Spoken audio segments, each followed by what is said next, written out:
দলীয় জোটের মার্কা। আমি এই 11 দলীয় জোটের মার্কাটা এই আসনের যে প্রার্থী 11 দলীয় জোটের পক্ষ থেকে ওনার হাতে আমি তুলে দিলাম।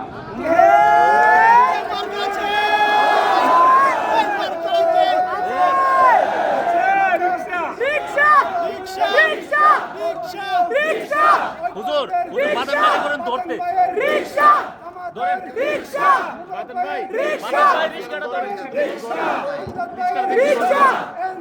রিকশা সারা বাংলা রিকশা বানিয়ে দাও রিকশা সবাই বলো রিকশা 12 তারিখ রিকশা সারা দিন রিকশা।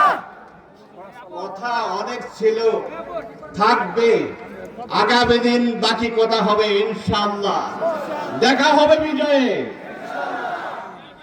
সুতরাং মনের ভিতরে যতই শয়তানের ওয়াসওয়াসা থাকলো